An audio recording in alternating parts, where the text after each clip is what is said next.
Hello mga kabibig! Welcome back sa ating bagong YouTube channel. Ito ang pinakamaingay ng YouTuber sa balat ng YouTube.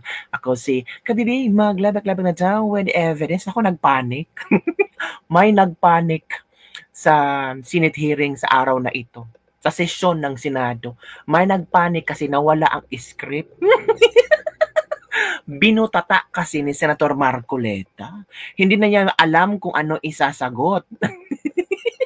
Sabi pa ni Mocha Uson mga kabibig, napansin niya, nabutata ni Marcoleta si Risa.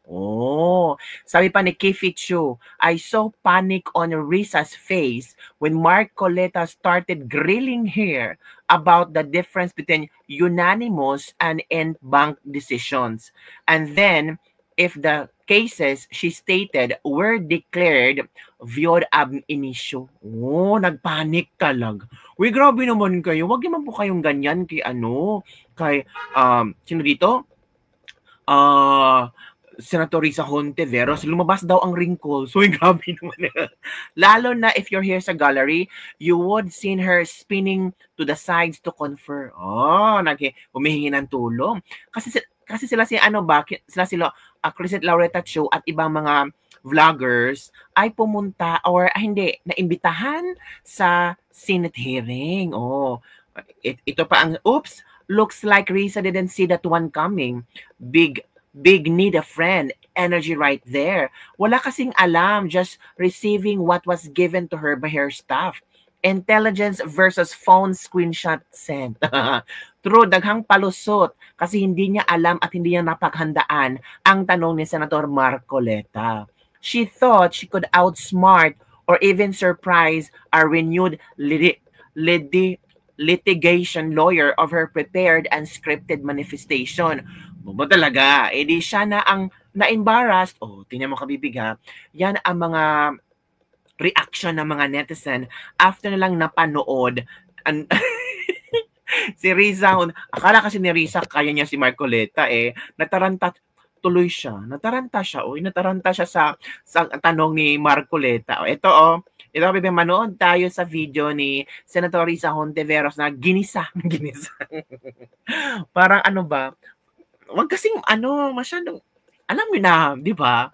Grandstanding, alam niyo na mga paepal, di ba? So, nasunog.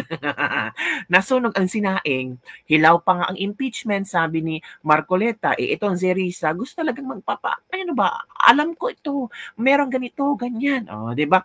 Eto kabibig, panoorin natin si Senator Risa Hontiveros after siyang nagisa. Nagisa talaga ni Senator Marcoleta. Ito, manood tayo. That in fact, the Supreme Court has reversed a unanimous decision in a lot of instances before. Dalawa lang po ang ibibigay kong halimbawa. League of Cities of the Philippines versus COMELEC. Original decision, 2008. Reversal on motion for reconsideration, 2009. Isa pa pong halimbawa, International Service for the Acquisition of Agri-Biotech Applications, Inc. o ISAA et al. Versus Greenpeace Southeast Asia. Original decision, unanimous, December 8, 2015. Reversed unanimously on MR din, July 26, 2016. Ang tanong kasi ni Marcoleta, sa kanyang pagserbisyo bilang House of Kong sa Kamara, naging litigation lawyer wala pa siyang narinig na yung unanimous na desisyon ng Korte Suprema ay pwedeng ma-reverse. Eto si Risa, nag-mention ng lahat ng mga na-reverse daw ng Korte Suprema. Eto na. So, hindi lang po tulad nung sinabi ni Minority Leader na there's always a first time, it has happened before. So, yung ganitong klaseng milagro na hinahanap, posibleng mangyari din po dito sa kasong pinag-uusapan natin. Malay po natin. Salamat po, Mr. President. Salamat sa good gentleman. Senator Marcoleta. I know from the good senator if these decisions are bank decisions or divisions. Agoy. Ito na. Yes, Mr. President, unbanked decisions po. Well, you have to cite the mga staff nila. Gladly cite the GR number po bang hinihingi, Mr. President? Pagka sinabi pong bank, lahat po ng members ng Supreme Court, 15 of them, unanimous.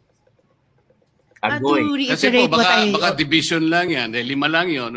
Hindi po No, bank Mr. yun. President, to reiterate what I already said, mga ano po ito, mga reversal ng unanimous Supreme Court decisions. Yes, but I am At sa asking for dalawang qualification, halimbawang Mr. President, ibinigay ko whether po these are bank on decisions or decisions by a division. And whether or not they Mr. were President, characterized by... Sinabi ko rin na po kanina ang Sandali bank po. decisions po ito. Ay, hindi po. Whether or I not am the replying to the decisions question. are characterized by the following qualifications. 1, unconstitutional, void ab initio, violative of due process. Galing. All these are present in those jurisprudence and cases as you cited. Mr. Mr. President, President, bagamat para itong yung pinag-uusapan natin kaninang operative facts, kanina simple lang yung tanong Halatang nararatol na. Naghihintay ng sagot sa phone. Ay, nako, ano nangyari? Ay, sumagot ka na lang, Day. May kaso na po ba na ang Supreme Court sa unanimous decision ay ni-reverse ang sarili nila? Ngayon, may dinadagdag na tarong. Pero sige po, yung League of Cities of the Philippines versus COMELEC, the Supreme Court, in its original decision in 2008, unanimously declared the cityhood laws unconstitutional. I will have to get more information po. Oh, get more information pa. Nasagot ba yung N-Bank? Nasagot ba or division ba ito? Nasagot ba ni Risa? Hindi, kasi kailangan pa niya ng more information. Po on the reversal of unanimous decision. Pero malinaw na mga sagot na po ito dun sa original na tanong. So the original assertion na hindi po natin alam kung na-reverse na ng Supreme Court ang sarili nila sa original na unanimous decision, has fallen by the wayside. Kasi the Supreme Court, as I said already earlier, has reversed a unanimous decision on bank in a lot of instances before. Yun lamang naman po, Mr. President. Noted and entered into the record. That in fact, Yun, mga kabibig, no? Pero gusto ko itong part na to, talagang, parang, this part, ng members ng Supreme Court, 15 of them, unanimous. to Kasi reiterate po, what I... baka division lang yan, 5 lang yun. Hindi po No, bank Mr. yun. President, to reiterate what I already said, mga ano po ito, mga reversal ng unanimous Supreme Court decisions. Yes, but I am At sa asking for dalawang qualification, halimbawang Mr. President, binigay ko whether po these are on bank decisions or decisions by a division. And whether or not they Mr. were President, characterized by... Sinabi ko rin na po kanina ang Sandali bank po. decisions po ito. Ay, hindi po. Whether or I not am the replying to the decisions question. are characterized by the following qualifications. 1, unconstitutional, void ab initio, violative of due process. All these are present in those... see, galing talaga ni Marcoleta, oy. Parang, supalpal, si Risa, parang, ano ba itong isasagot ko? Parang, nag-grilled yata ako. Ito pa, yan ang problema pag walang alam sa law, mapapahiya ka talaga, sabi ng isang netizen. Hindi mo maisahan si Senator Marcoleta, Inday Risa, oy. Kunot na imong agtang, Risa. Ito pa. Kahit ka lang ka talaga, Risa, na-disturb bigla ang katawan ni Risa. Na-disturb ang kaluluwa ni Risa. Wala talagang alam, tsaka palang magre-research, kaloka yan. Ang mahirap sa nagbabasa lang na di inalam.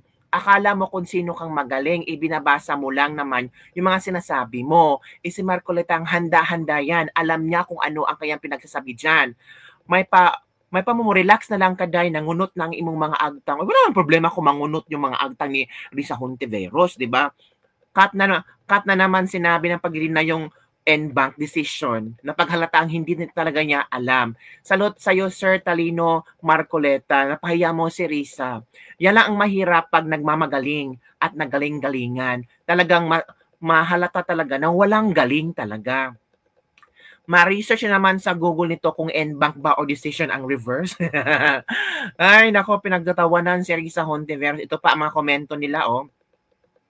She thought she could outsmart or even surprise a renowned litigation lawyer of her prepared and scripted manifestation. Lawyer versus lawyer, lawyeran. Oh.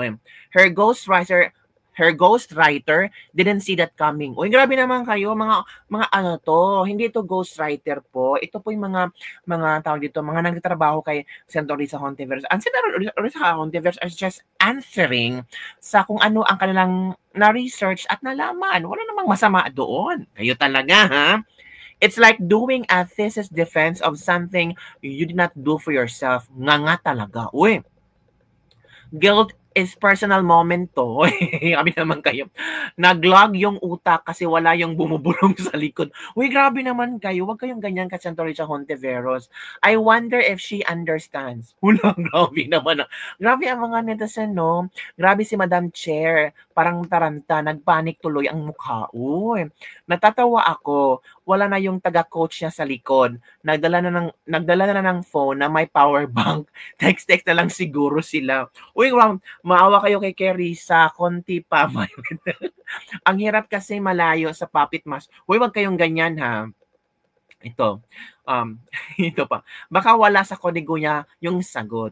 Mahirap talaga pag hindi lawyer like for example sa nangyari ni Senator Risa Hontiveros. Of course, Senator Risa Hontiveros will really dependent sa mga ano niya, sa mga tao niya, 'di ba? So parang na-shoot that time si Senator Risa Hontiveros kung paano siya sagutin kasi baka kulang 'yon ng mga na-research nila. Ito pa. It would be better if the decision of the Senate is to dismiss them to archive so that she can easily argue double jeopardy clause if ever the same case is open.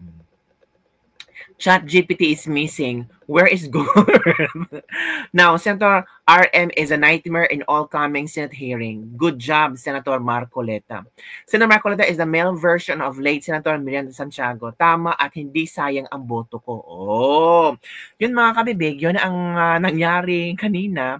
Talagang, hindi naman ibig sabihin na supalpal, kundi baka kulang lang talaga sa research. Kulang lang talaga sa information sa Senator Risa Hontiveros. Kaya nataranta siya, nagpanic siya. Pero halata naman sa mukha niya, no, na talagang nagpanic siya sa tanong ni Senator Marcoleta. So, she's trying to give an information, pero parang nakulangan si Senator Marcoleta kasi may tatlo siyang hinahanap.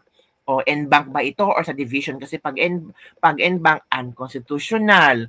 O ano pa yon yung ilan ang bumoto and so on and so forth, di ba mga kabibig? So, yun lang mga kabibig ang ating latest libag-libag for the day. Do you think nagpanic si Senator Risa Hontiveros na wala sa script kasi binutata siya ni Senator Marcoleta? Comment down below and don't forget to like, subscribe, and share this video para sa mga latest trending news nating pag-usap-usapan. Ang daming trending news ngayon, lalo na sa Senate hearing ngayon, sa session ng Senado, tungkol sa impeachment case ni VP Sara kung dapat bang i-dismiss sa Senado or hindi. Basta ang sabi kahapon ng Korte Suprema, it is immediately executory. So it means kung anong desisyon ng Korte Suprema, i-execute nyo na. Yun lang kabibig. Bye everyone. See you next time.